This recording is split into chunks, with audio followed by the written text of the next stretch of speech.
예, 이번 사태의 핵심은 지금까지 확인된 것이 아니라 앞으로 얼마나 비리가 더 나올 것인가에 있습니다. 정부가 대대적인 조사에 들어갔다고 하니까 차차 지켜보기로 하고 오늘은 일단 투기 의혹이 사실로 확인될 경우에 어떤 책임을 물을 수 있는지부터 따져보도록 하겠습니다. 자, 윤석기 기자. 네. 저는 일단 단순하게 부당이득이라는 단어가 제일 먼저 떠오르는데 이런 경우에 책임을 물을 수 있는 법은 어떤 게 있습니까? 네, 대략 5가지 법률 위반 가능성이 나오는데요. 첫 번째가 부패방지법입니다.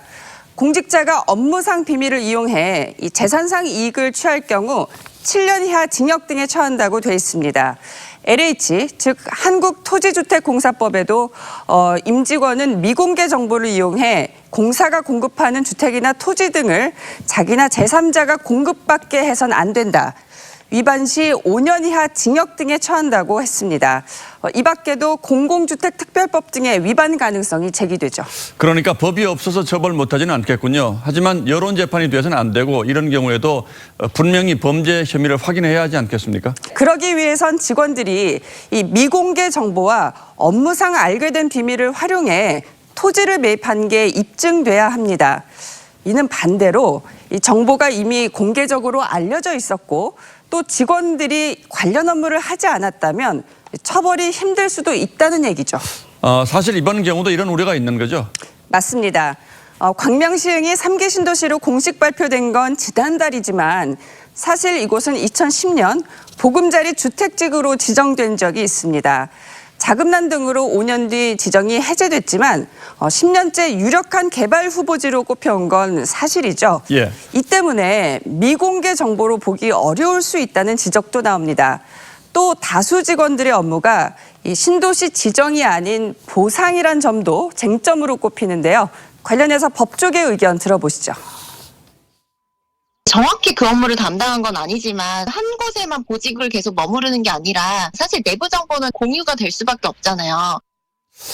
그렇군요. 그러나 뭐 형사적인 처벌은 피하지 못한다고 하더라도 나중에 결국 돈은 남을 수도 있지 않겠습니까?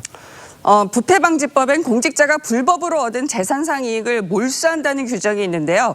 절차가 단순한 편은 아닙니다.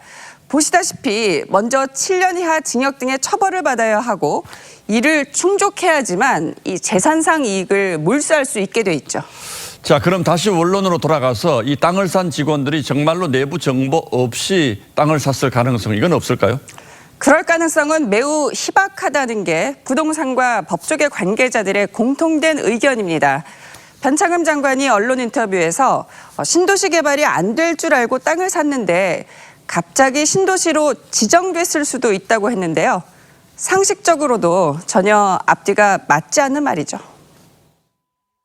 LH의 힘이 진짜 어마어마하게 강하거든요. 신도시 개발을 하거나 LH가 정하는 것이 법이에요, 사실. 예, 상식은 이런데 정부의 발본색원 의지가 얼마나 있는지 또 법과 현실의 괴리는 또 얼마나 될지 벌써부터 걱정입니다. 그렇습니다. 예, 윤석기 기자 잘 들었습니다.